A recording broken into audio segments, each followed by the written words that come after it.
we'll take about 30 minutes to walk through calendars today.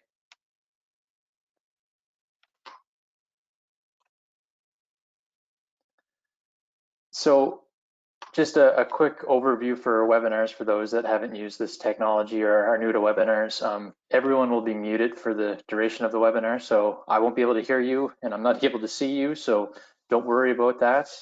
We're not going to bother with the raise hand feature. Instead, feel free to type questions at any time throughout the session. So I won't be answering it throughout, but I will have some time at the end, about 10 to 15 minutes to answer questions, and hopefully we'll answer as many as I can today. There's also a handout, so you can download this at any time. It's not required for the presentation, but if you click on that icon, you will be able to download a PDF as a bit of a cheat sheet. So a little bit about myself. My name is Robert Newcomb. I'm a professional engineer. I also did my MBA at Sobey School of Business. So I graduated from Dalhousie in 2013 with my industrial engineering degree. So learned a lot about process improvement during that time. And I've been with Barrington since 2013. So I'm now an associate partner with Barrington and co-lead of Barrington Ops. And Ops, we're looking at Lean Six Sigma specifically, so operational and performance management. So we're currently working with lots of clients in agriculture, food sector, and long-term healthcare, as well as lots in the public sector. So with the province of Nova Scotia, as well as HRM. And we're looking a lot at Lean Six Sigma program deployment, training, coaching, and process improvement projects. So with that training, it's personal productivity training, so emails, calendars, task management, and also Lean Six Sigma training. So I invite everyone to connect with me on LinkedIn, where I share some personal productivity tips and different tidbits from our training from time to time. So I'm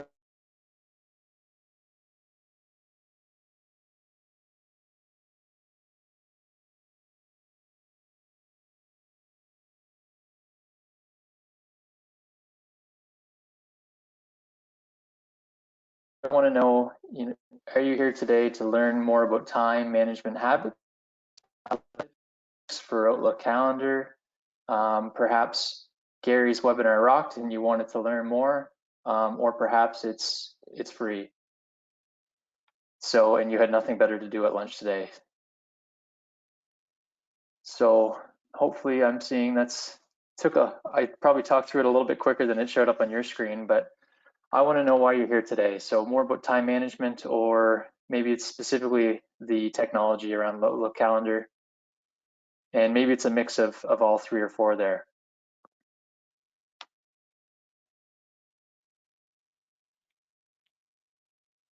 All right, so I see most folks have voted, and as you can see here, most folks want to learn tips and tricks for Outlook Calendar, and that's what we've seen from our training, as well as a lot of folks want to learn about the habits, but some are quite familiar with the habits, and they really want to get into the meat and the details of Outlook Calendar or whatever technology they're using. So today I will be spending a lot of time within my calendar and showing you what I do, and hopefully you can learn a few things to take away.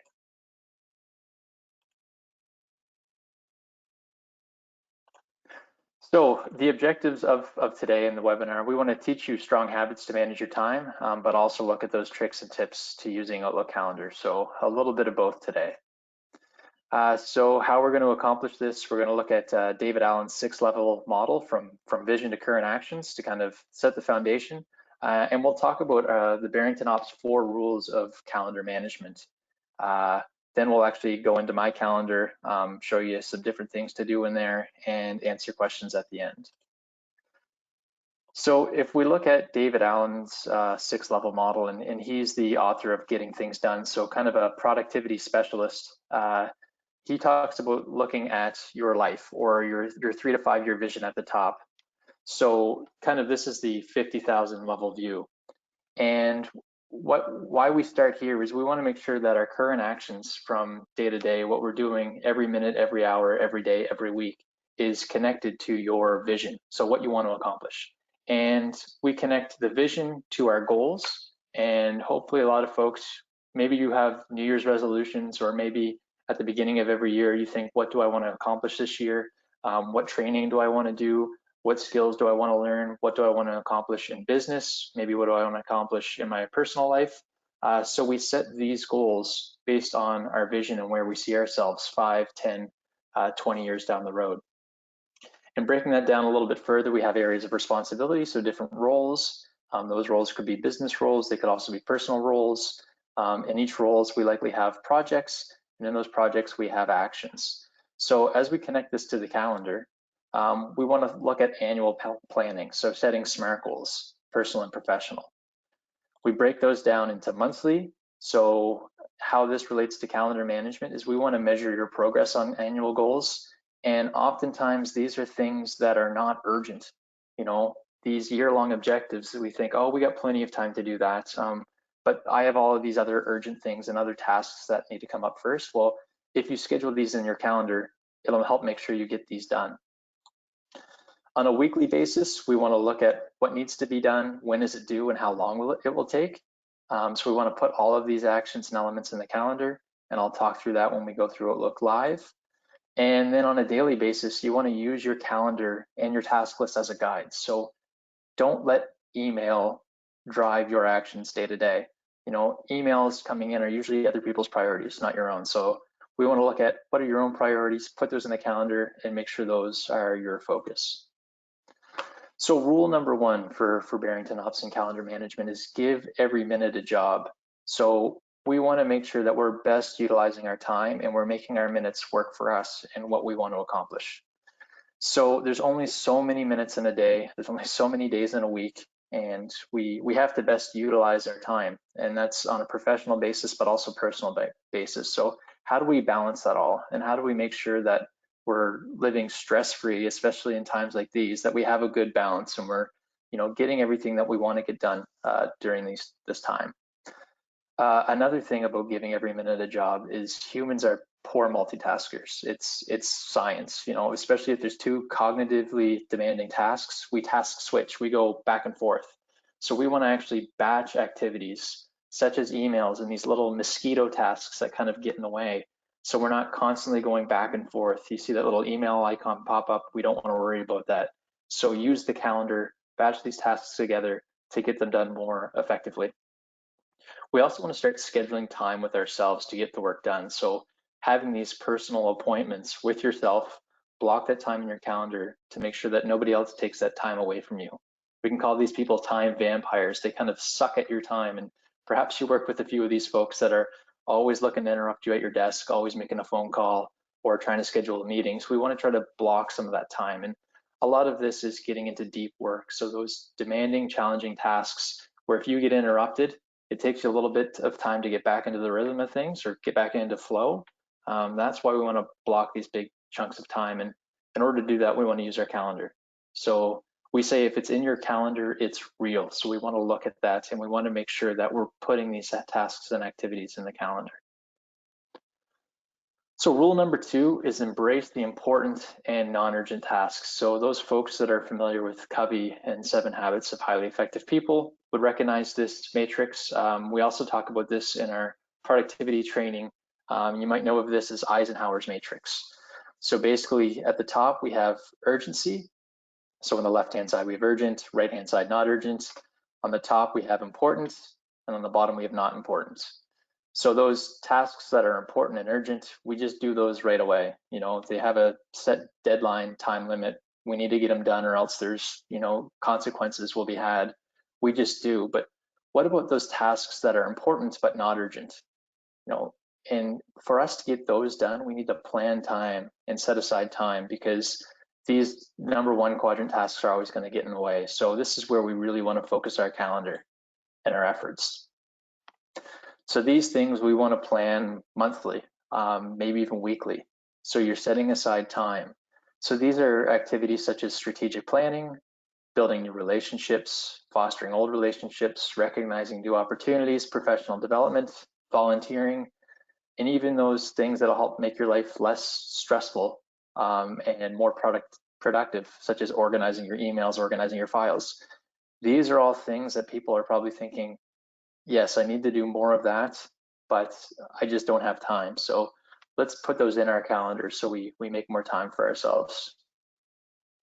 Rule number 3 is roll with the punches. So we talk about assigning every minute a job and embracing those important but not urgent tasks.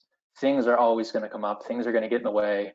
Circumstances change, priorities shift. You know, maybe we're isolated at home, so a lot of our plans kind of went out the window for the whatever your annual goals are. But you shouldn't feel bad about it. You know, it's happening to everyone, and it's just the way it happens. So what we want to do is use our calendar, and our calendar doesn't need to be rigid. You know, think of your calendar as kind of a soup where you add ingredients, you remove ingredients, maybe you're adjusting the levels. So any appointment we can add, we can remove, we can lengthen it if we need more time, we can shorten it if we need to fit in more in our schedule, and switch around activities to reflect priorities. So maybe that meeting doesn't need to be done today. Maybe you can switch that to the end of next week or next week. So, you know, a lot of folks have problems with too many meetings. So I challenge you to decline meetings or delegate meetings. Maybe someone else in your company can attend on your behalf and take notes for you, or move meetings around if possible. And rule number 4 is reflect and adjust. So basically, there is no perfect calendar. You know, if anyone says they have the perfect solution for a calendar, they're wrong. It's incorrect, because we all have our own values, we all have our own goals, we all have our own priorities. So we need to make our calendars work for us, because we work differently. And maybe you're an early riser. Maybe you schedule time it's between 6 and 8 a.m. where you can be uninterrupted and get into real deep work and add a lot of value. Or some people are night owls and they can do their best work at night. So how you use your calendar is going to reflect your own strengths. So you just need to start somewhere and adjust as you go. And this is a never-ending process. You know, we teach on continuous improvement, and the same as using your calendar. It's all about continuous improvement, making it better. So every month should be more valuable and less stressful than the previous. So I'm gonna add another poll here, and basically, what calendar do you use? So are you using Outlook? And I think a lot of people are, and that seemed to be the starting point, or in that first poll, a lot of people asked. And so are you using Outlook? Are you using a digital tool?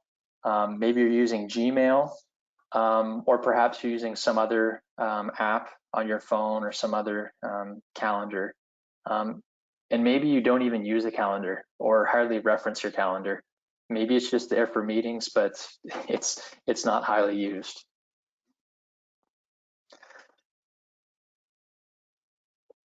All right, so got the majority of responses now, and it seems that 94% of folks here all use Outlook, 6% use Gmail, and there's not a whole lot else out there for calendars. And it seems like everyone does use a calendar at least some extent. So for those that use Outlook, great. That's what we'll be going through today. But the same principles can be applied to Gmail. So those folks don't leave us just yet. You'll get some value out of this too.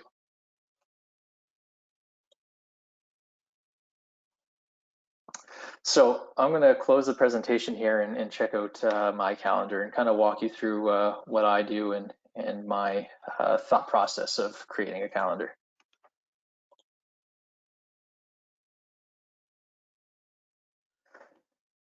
So this is my week. This is my current week here today, or this week. So April 1st, so I have my week view, full week, Sunday to Saturday. And as you'll notice, it's jam-packed. It's full. This is me giving every minute a job. And some folks may be familiar with categories, but that's simply color coding. So everything in my calendar is color coded.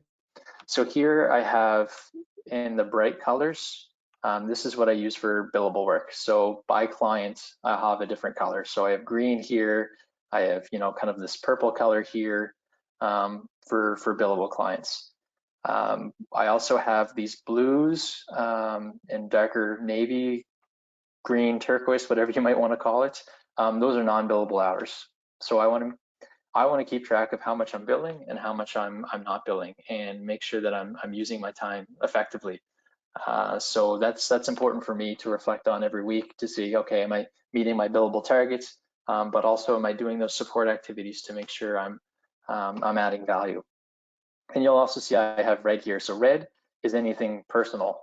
And lately, with the circumstances, I have a 14-month-old home. So we've been doing a lot of bouncing back and forth between my wife and I, and watching our child. So some of this time I'll actually book in advance. And if my wife has a meeting, then I'll take Maddie. If not, I'm doing this retroactively. So at the end of the day, okay, where did I do work versus where was I taking care of my child? So you'll see the gray here. This is where you can set up your work day, and I'll show you how to do that later, which is the white. So this is a typical 8 to 5 work day. I'm also keeping track of activities in the evening because that's where I get a lot of focus done once Maddie goes to bed. So again, it's really easy.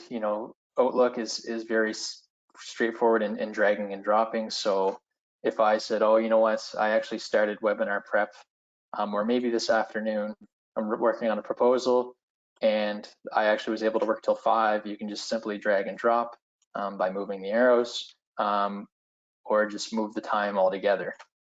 So it's a very simple tool. And the same thing is you can copy paste. So if I'm working on this activity, Control C to copy, Control V to paste. It's the standard Microsoft Office way of doing things. What you might also notice with my calendar is I have free activities with the white bar here, and then busy, that's color coded, or that's full color. So this is what other people can see in my calendar in my organization. So they won't be able to see any of these free activities with this white bar. This is just for me to say, okay, I'm going to dedicate my time to these activities, but if needed, people can book meetings during this time because it's flexible. So for instance, Friday, I don't have any meetings scheduled here. I'm all free, but I do have allocated projects and time to that day. So I know what I'm going to be working on. I know what my priorities are, and I'm going to make sure that I'm allocating my time appropriately. But if one of my team members or someone else from my organization wants to book a meeting with me to discuss something, I am showing as flexible here. Whereas tomorrow I have a meeting with the client and that's showing full busy. That's not flexible. I'm not willing to change that. So, I mean, this is really great if you want to do deep work and schedule time for yourself. Book it as busy if it's your own personal appointment. Book that appointment with yourself, and that's showing that no one can take that time away from you. So just to start, you can see up here in the toolbar, I have a join Teams meeting, or I can double click any space and start a new meeting. So here, Teams meeting, that's what a lot of people are likely doing lately. If you have Outlook and if you have Microsoft Office 365, you'll have this easy, smooth integration with Teams. So you can create a new Teams meeting and it's going to join the link there. So I'm just going to quickly create one for tomorrow at noon, make it an hour, test Teams.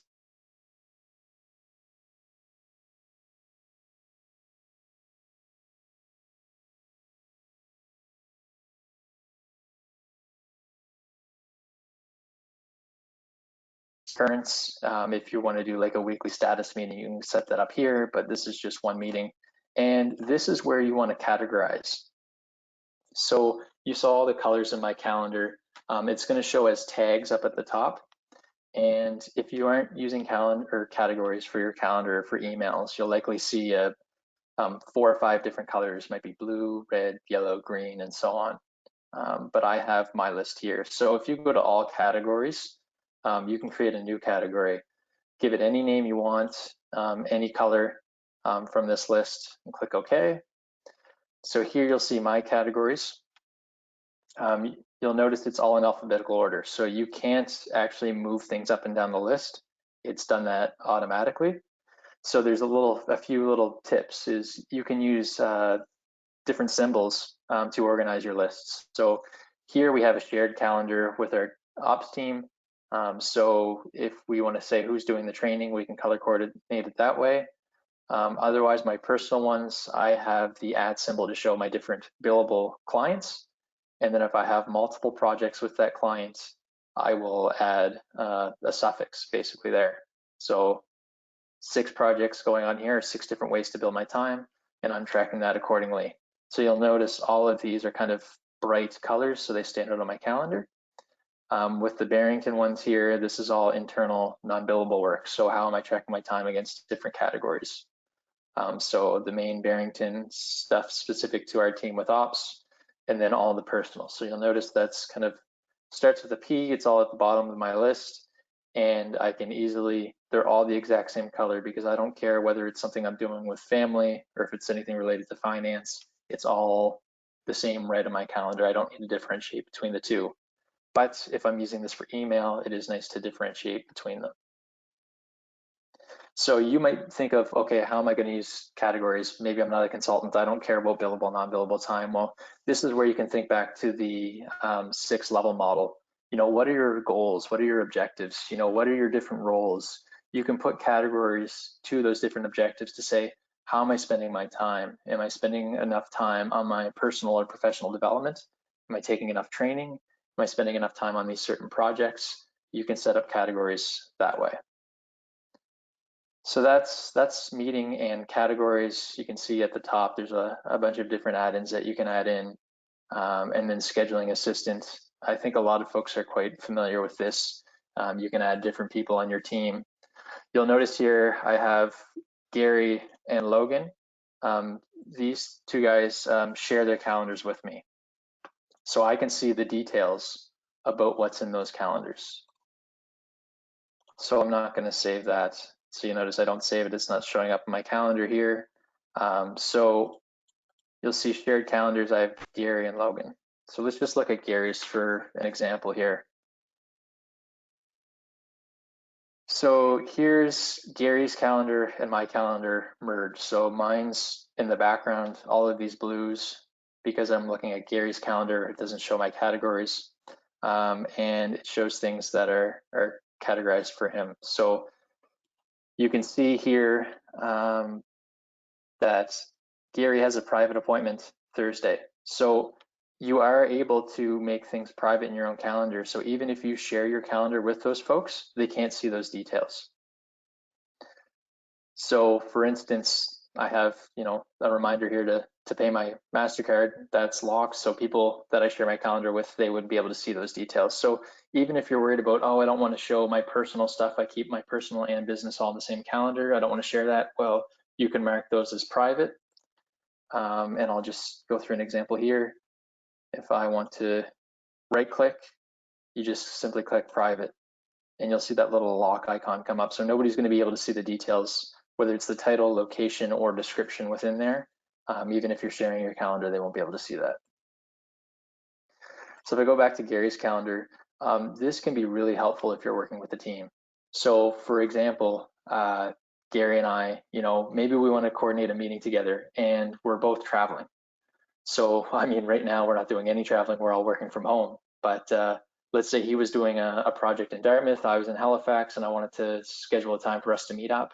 If I'm looking at his calendar and say, oh, he's doing this work over in Dartmouth, I don't want to schedule a call right after because I need at least 20 minutes travel time in between. So that can be very helpful. It can also be helpful to know when someone might be traveling. So perhaps it's a phone call that you want to make and schedule a phone call appointment. Well, maybe you can best use your time and their time while you're in the car. So you can schedule a phone call during that travel time, whether it's the beginning of the day, the end of the day, or between sites. So that can be helpful to share details that way. So our close team that we work closely together, we do share meeting details, and it just kind of, it's easy for us just to keep things transparent and keep things visual. So I'm going to go to my email now, and you're probably thinking, well, isn't this on calendars? Why are you going to your email? Well, I book a lot of my time because of emails coming in. So I'll just go through a couple examples here. This is a personal one. My family is now doing Zoom meetings, and we're meeting face to face because we don't get to see each other that much.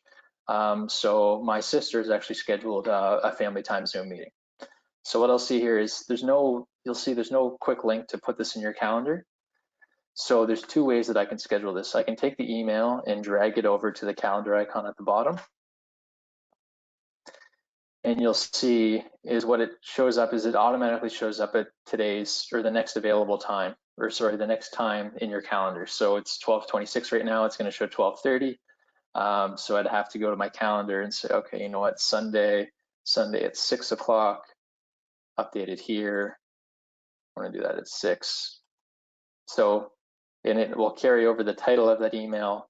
If this was, I won't say this for now, but let's say I categorize this as family time. And if I drag over to the calendar, it's going to bring that category over. So if I schedule it in for Sunday, it's going to keep it. So I won't bother saving that right now. The other way to do this is to right-click the calendar and open a new window.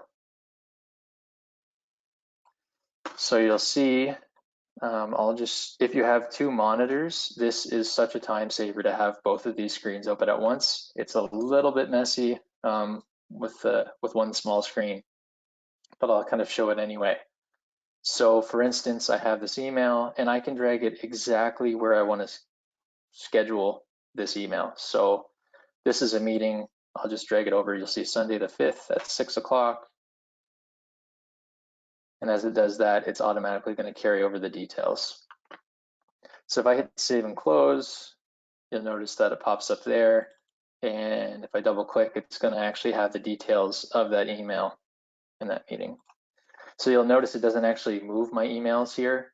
It keeps it there and just copies a version of that in my calendar. It doesn't delete or move your email anywhere. So that can be quite handy. Other things, you know, if I'm scheduling an appointment, so Gary's looking to schedule one on WIPSI funding. He wants to do this April 3rd at 11. One thing that's very handy to note is if I click accept, do not send a response, it's going to accept and show on my calendar. So see here Friday. But if Gary is to look at this and look at tracking, and you'll notice here, I'll have it, my response is none. So Gary doesn't know that I accepted that meeting because I said accept, do not send response. So response here is none instead of accepted. So even if you think you're saving people emails and saving them clutter in their inbox by saying don't send response, this is if they don't see that. So I always click accept and send response to those meeting requests.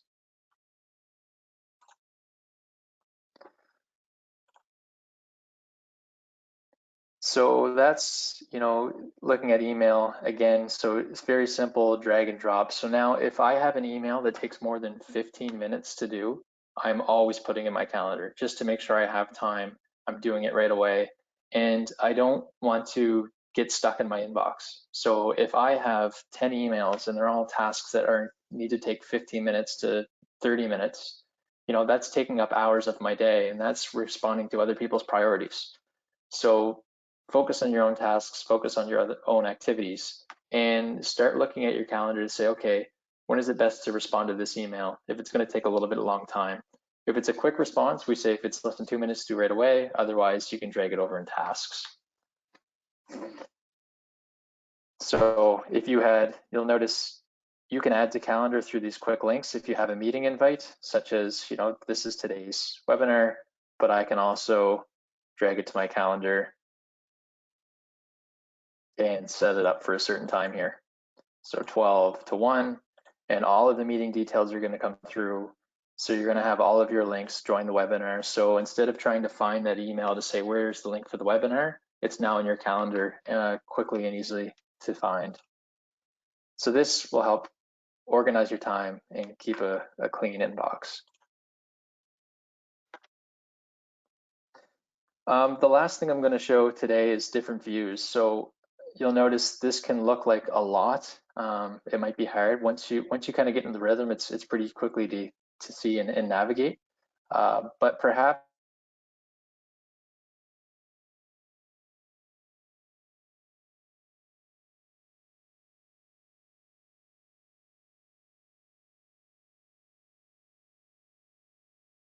to view settings, you'll see these advanced view settings calendar, and you can actually filter.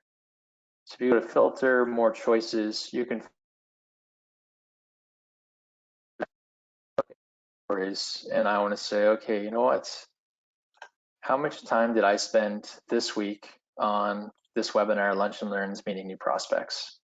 So if I click OK, OK, OK, everything else will be removed. And I say removed, it's just a view, it's just a filter. So I can quickly look, okay, I spent 1, 2, 3, 4, 5, 6, 7, about 8 hours preparing for this webinar and actually delivering this webinar. So this can be very, very handy. And just to close that, back to view settings and reset current view. So now everything's back. On the left here, I can just highlight the week and show the week.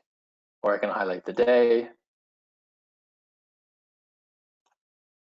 just next week and this week, and just easily review. So if you control click, you can look at your different view on your screen based on what you're clicking on your calendar earlier. So whether it's a 1-day view, 2-day view, or a full week.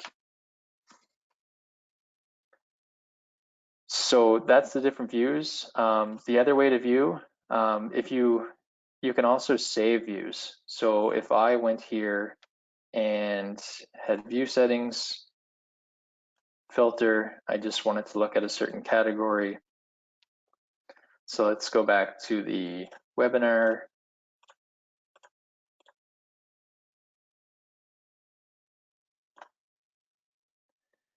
So I say, okay, this is my webinar view. If I go to view settings, or sorry, if I go to change view, this arrow here, I can save current view as a new view. So here I'm just going to call it webinar Lunch and Learns.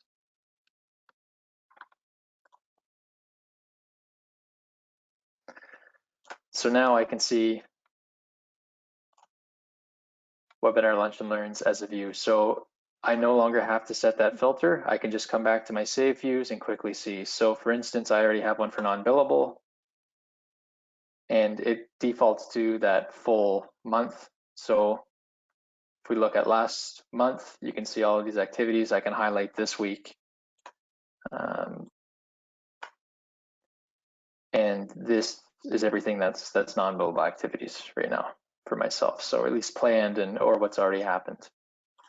If I go back to my calendar, it's likely going to show that last view because I didn't reset it. So again, just right click, view settings, and reset current view.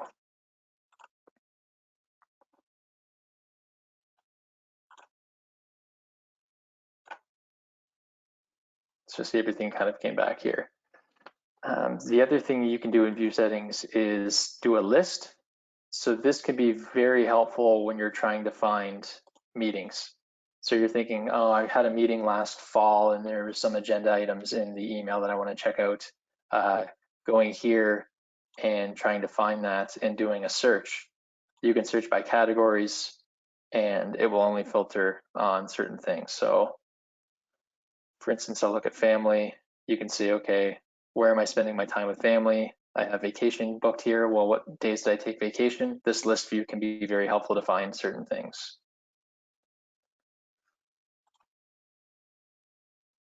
And the very last thing that I want to show, I mean, there's so much to do in calendars that, and only so much time.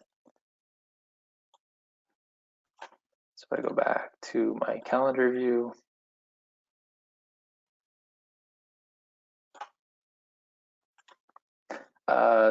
calendar options. So you can either do this up at the file or you can right click an empty spot and go to calendar options.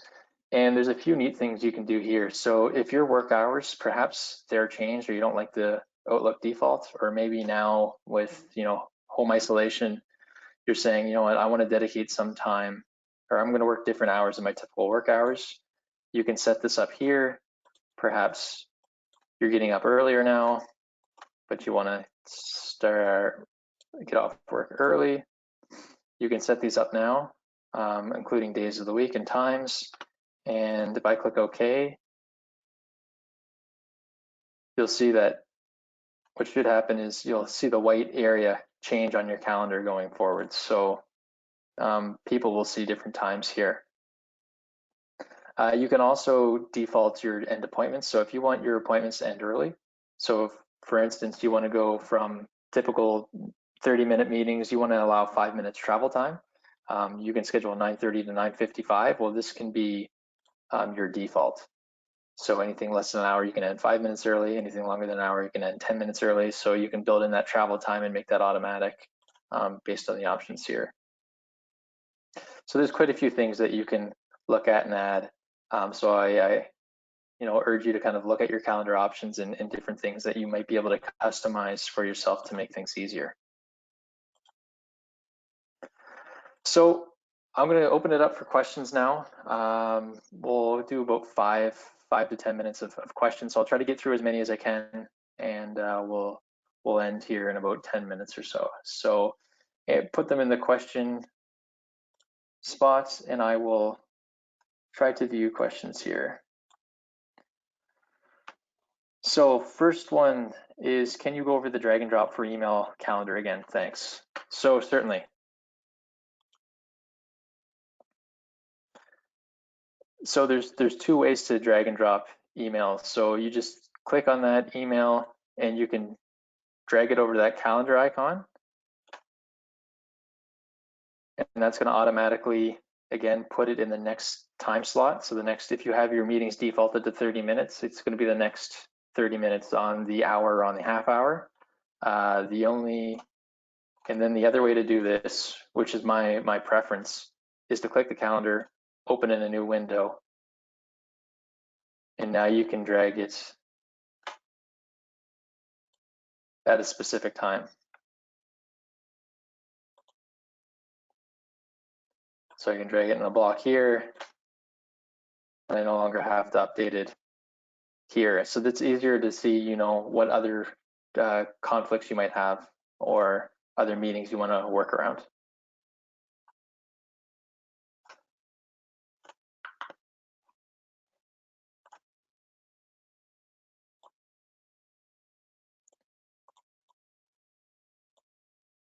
Mind blown. Not quite a question, but I appreciate the response. Thank you very much, Justine.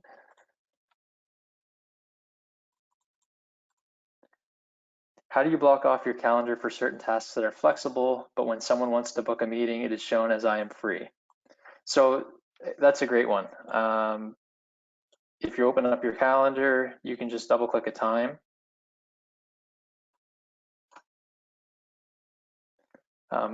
This is also a shortcut. If it's going to month, I'm used to highlighting my calendar here, but you can easily just click week at the top or work week to show days. So what I do to show that I'm free, at the top, you'll see here, busy, free, tentative, whatever it might be. So my rule is I'm always going to show as free if I'm flexible, I guess. So if I am less flexible, I might use tentative. So I want to get this done during this time, but if there is an important meeting, maybe someone will see tentative and they might ask me if they can book a meeting during that time. So I'll use these depending on the urgency and priority of the activity. But I'm always putting something in my calendar to make sure that I'm focused on the right work. And I will usually use the free unless something needs to be done at a specific time. I have a tight deadline. In that case, I'll book it as busy so no one tries to book during that time.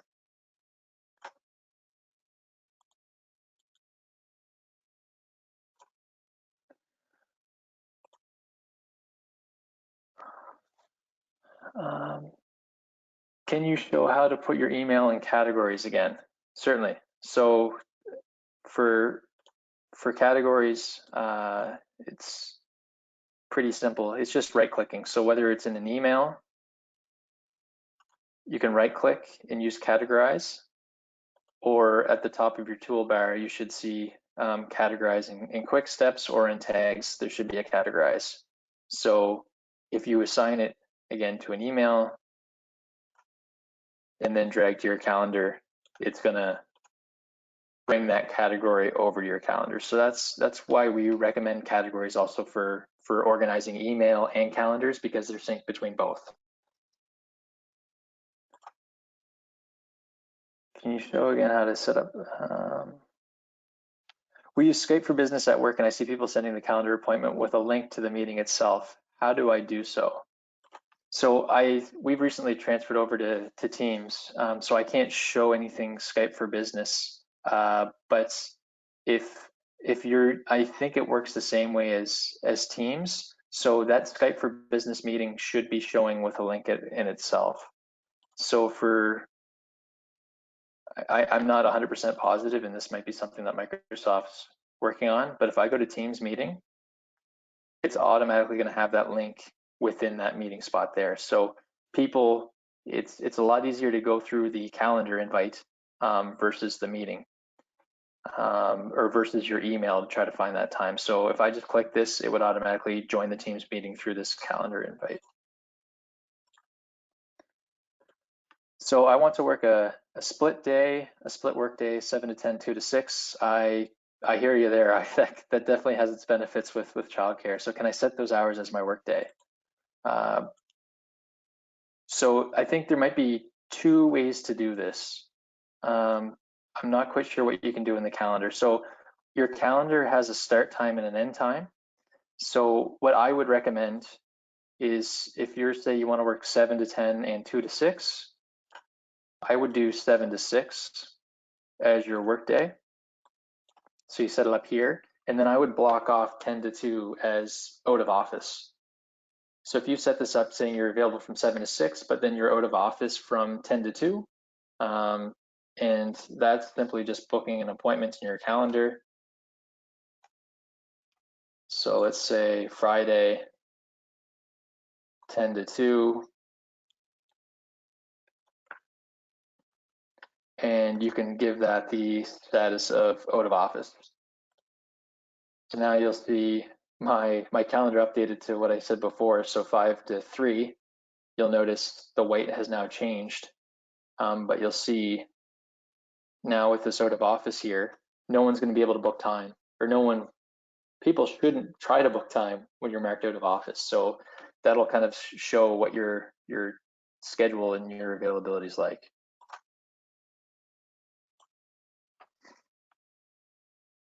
How do you share your calendar with others in your organization and them share theirs? So you can't request people to share their calendar, but you can easily share your own calendar. So you'd have to kind of take that offline and ask someone to share their calendar.